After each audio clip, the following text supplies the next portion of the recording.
All right, second one of the day. I wasn't gonna do this one so quickly, but something just happened that made me figure I'd shoot this now, and that is because this one is about the enemies within, the ones that are really posing a threat to us personally, to our country.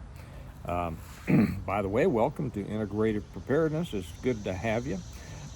Want to remind everybody of the annual gathering coming up on October 4th. It's going to be in the Kansas City area, actually Olathe, Kansas. It's not a public event, but it's an event that you can come to because you're either a Stone Modder, meaning you've read all my books, the Stone Mott series, or you're a viewer of this channel, and that means that you're for the most part, a PMP, a preparedness-minded person who cares about this stuff. You're a serious thinker, as opposed to somebody who just wants to run around in fear with like a chicken with his head cut off and being afraid of the latest thing that comes down the road. So, if you're that kind of person, we invite you to the gathering. Uh, Last year's was great. I'm looking forward to this one. Doesn't cost a thing except the gas that takes you to get here. If you're coming from out of town, uh, you can find it's going to be in Olathe, Kansas. Got a lot of people coming from across the country. Register by coming to our website, stonemont.us. You'll see the bunch of tabs up there, books or shop or whatever, and then you'll see a tab that says events. Hit that. Go down to the registration page. We do need to know how many are coming so that we know, how many burgers and stuff like that to have on hand. Like I say, it doesn't cost you a thing. Stonemont is picking up the tab on this for you, for our pleasure. Stonemont, for our pleasure of meeting you and being able to spend the day with you. So you're going to meet a lot of like-minded people. You'll meet some of the people who you have read their comments, and it's going to be a great day. So come to our website, stonemont.us. All right. I was headed out to do a little work. I was going to shoot this one later, and somebody sent me a message and said, "Hey, what do you think about the aliens? The aliens that are controlling us?" And I said, "What?" He says, "No, no, no, man. There's this channel. He's talking about aliens and what's going on." And I said, "What in the world?" So I watched about 2 minutes of that of that channel that he talked to me about. And then I see that there's a bunch of hearings going on now um, in Congress about aliens. Okay, this happens every now and then. Let me tell you what this is. This is a bunch of deflection away from our true enemies. So that's why I thought I'd come out here and shoot this quickly. We do have enemies. And it's not the enemies from outside that we have to worry about. Lincoln and many others warned us that it's the enemies within that will bring this country down, not the enemies from without. Because the United States and wherever you're from, I don't, could be different there, could be the same. We've always been able to whip the outside enemies, but it's the ones from within that chew away at the internals. They're just like termites. They're like termites that destroy the inner structure of the building, and these come into several groups right now. Now there are external enemies, certainly, and they are the ones who are directing the efforts of the enemies within, and some of those are Russia and China and North Korea and Iran and many others. But there's not a lot we can do about that. Okay, our national government is in charge of that. Trump is doing a darn good job. For those of you who don't understand that he is, I encourage you to learn more. Okay, uh, he is keeping, he is deporting many problems, and he is keeping new problems from coming in. And juxtapose that with the previous administration, who was actively bringing in enemies of our country, actively. And now we have people in our national government who are trying to solve that problem. If you don't understand there's a difference there, you're part of the problem. because you won't admit that one side's better than another, and then you won't stand up. But we can't do a lot about that individually. Those larger international enemies. Okay, that's our government's job. But like I used to tell my students when I taught martial arts, you can't control whether somebody swings on you, but you can control the effect that attack has on you, and that's why we train. Okay, and there are different ways to keep that punch or that kick from having a negative effect on you. And so when these external enemies use our internal enemies to pose a threat to us, those are the ones that we can control how we allow it to affect us, and we have to. Okay. Now, I'm gonna just the three main ones, and we're gonna get people trying to get off on tangents. Don't get off on a tangent because it takes your mind away from the real problem. One of the enemies is radical Islam, or just Islam itself, because it's difficult if you know anything about Islam. I've made some videos on it. There's more videos on the Patreon channel if you want to learn more about it. I encourage you to learn about it. The Islamization of a country brings it down, and it's designed to bring it down. Okay, Islam's goal is for world conquest. Those of you who have read my books know how we handled that in the books. That is their goal, to make everyone in the world Muslim. Does that seem far-fetched? That's because you haven't studied it. It is their goal. And if you don't, they give you a choice. Once they reach a certain percentage within a country, and look what's happened in Europe, okay, and all the riots, and they're getting control of all the major cities and all the major governments. Once they get to that point, they will take over a country. They will take over a government, even with not with a majority. It's happening, but they will soon have majorities, Muslim majorities in many European countries, and they're working for it here. And then their next step is to impose Sharia law, and then they give you a choice. You can convert to Islam. Now, if you think this all sounds crazy, it's because, well, it's not. I don't want to say that you haven't been paying attention. Okay? You need to pay attention because there's enemies out there. If you don't know who they are, you can't protect against them. So they will give you a choice once they implement Sharia law. You can either convert to Islam, you can become a Muslim, or you can pay the tax, and I forget what that's called. It's a tax that non-Muslims have to pay to Muslims, to Islam, for the right to not be Muslims. And I forget, like I said, I forget what it's called. I'll have to look at it because I'm sure I'll be talking more about that. And the third option is you can be made a slave. Yeah, slavery is a thing in Islam. I mean real slavery. Okay, not wage slavery, real slavery. You can become a slave. That's what happens when Islam takes over a country. Do you think that's worth... it can't happen here? It can't happen here, huh? Just like it couldn't happen in Great Britain. It couldn't happen in France. It couldn't happen in the Netherlands, right? Can't happen. Even though their major cities are now majority Muslim. Can't happen. Yes, it can. And yes, it will, unless we do something about it. Excuse me. I took a breath at the same time I took a sip, and it went down the wrong way, and you all didn't need me hear me choking out. I bet I'm red in the face and teary-eyed now. But I will continue. Well, that's one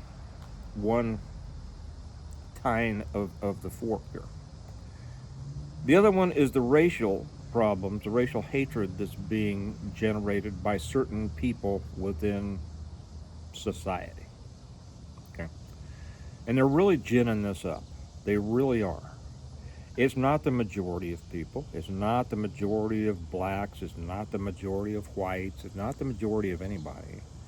It's the minority. And you know, there's an old saying, and right off I forget who said it, and I forget exactly what it said. But it says something like this. It says, it doesn't take a majority to start a movement or to win. It takes a whole lot of little, doesn't take one big fire, it takes a lot of little fires lit and nursed and driven by true believers. And that's what's happening now. We're seeing more and more racial hatred being pushed on social media, on TikTok, on YouTube, on whatever these other ones are. I'm not on any of them except here. But they are really being pushed, and we are seeing an increase in violence within the black community and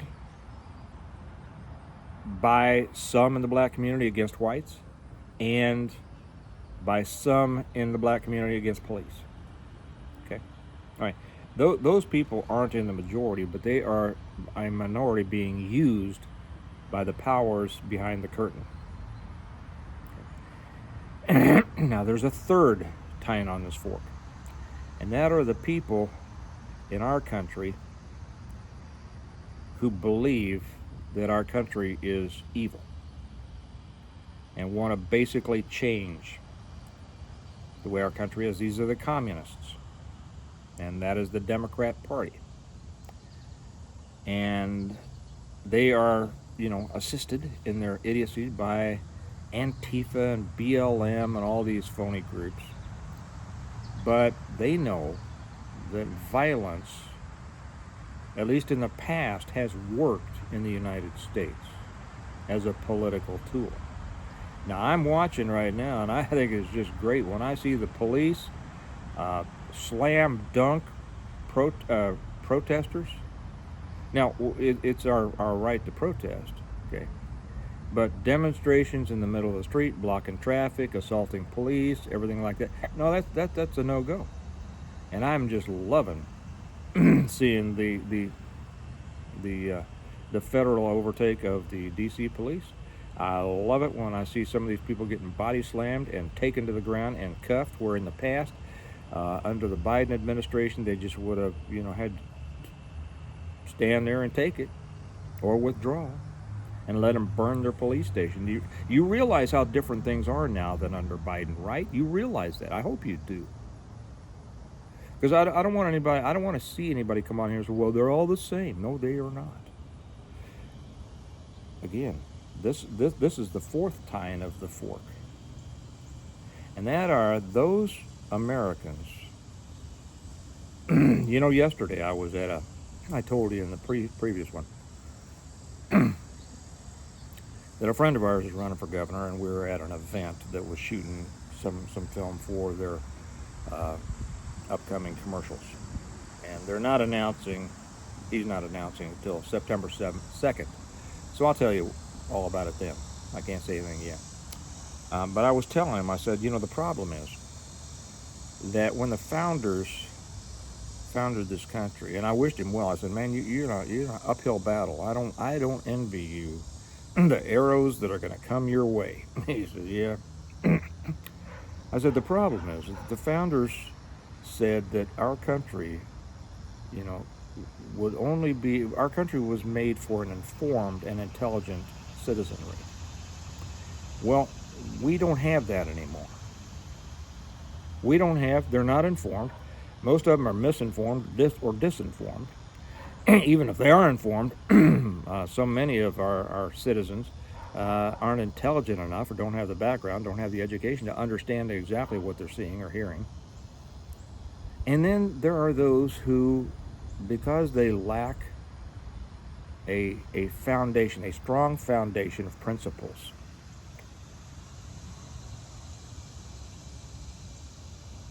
and these are the most dangerous because these are the most insidious, will tell you will cast dispersions on those in our government. Oh, I'm not a big government guy. I am not a big government guy. But the government is supposed to serve us, and when it does, when it doesn't, I don't like it, and I speak about it. But when it does, I'll support it. Because I am not an anarchist. There needs to be an element of government. Too often in our past, that government has overstepped. And I'm always against that. That's why I left law enforcement. I did not like the abuses that I saw and the corruption that I saw in law enforcement. But sometimes it acts properly, and we are seeing things now that are being done correctly. But we have these people out here, some of them with channels, some of them on the news and something like that, and no matter what happens, they will cast it in a negative light. Or they will use things like, let's talk about the aliens. Let's talk about the aliens over here because let's don't deal with the real enemies within, right? Which is Islamization, which is the attempts to create racial conflict, which are the communists trying to take over our government, the Democrats, or those who under the cloak of trying to act like real Americans are saying things like, well, he may be doing this, but I don't know about that. And China, boy, they could really, we're not going to come out very well on that. Or just constantly trying to throw doubt on our country and on our president and on our leadership. Now, I've been at this a long time. Have I ever told you that I was raised a Democrat? Did I ever tell you the story about when I guarded Reagan? I guarded Reagan and Barbara Mandrell, and one of them kissed me. Should I tell you which one? Maybe I'll tell that story. I told it yesterday up to a bunch of guys at the political thing about the day that I that I guarded Reagan, and and I didn't like it because I was a Democrat, because I'd been raised a Democrat. And Carter's lying and his ineffectualness and Reagan's authenticity is what made me open my eyes and understand, yes, there is a difference, and what that difference actually is. Now, there's not a difference. Now, we've had some real bozos. We've had some real losers in both Bushes. Yeah. And in a lot of the Republican. I'm not a Republican, so when I say us, I don't mean us. When I see some of the candidates that they put up, McCain, Romney, my goodness gracious, you talk about disgusting. But Trump's a different animal. And when people come on here and actually try to mislead others on what he's doing, what he's actually doing, what he's trying to do and all that, I see them as a danger to our country. I see them as an internal enemy. If you think there's no difference, look at the border a year ago, look at the border now. Nobody's getting into our country. I had somebody come on yesterday and said, no, they're still flying people in the secret. I said, give me your sources on that. You know what? You know what the interesting thing is? They never answer. They never come back and give me sources. They just make these idiotic statements. Those are our internal enemies, guys. Those are our internal. Some of them are your neighbors. Some of them have YouTube channels. Some of them are on the news. Those who are trying to disparage our country and make you doubt what's really going on and what we're really doing. So you can't control, just like I told my students, you can't control whether somebody throws the punch. But you can control whether you let it affect you and to what extent. And that's what you have to do. Beware of these enemies. They are wolves in sheep clothing, or actually hyenas, because they're all like, me, me, me, me, me, me, me. You know, enough hyenas can take a lion down, and that's what's happening. You have to decide whether you're going to be on the side of the lion or part of the pack of hyenas. Okay. You all have a good day. Remember, we prepare well today in order to live well tomorrow. Remember the gathering on October 4th. Can't wait for that. There's going to be a bunch of lions there, a bunch of lion supporters. No hyenas. October 4th, go to the website, stonemount.us. Sign up so we know you're coming, so we got enough burgers for you and everything. And I'll talk to you later. Bye-bye.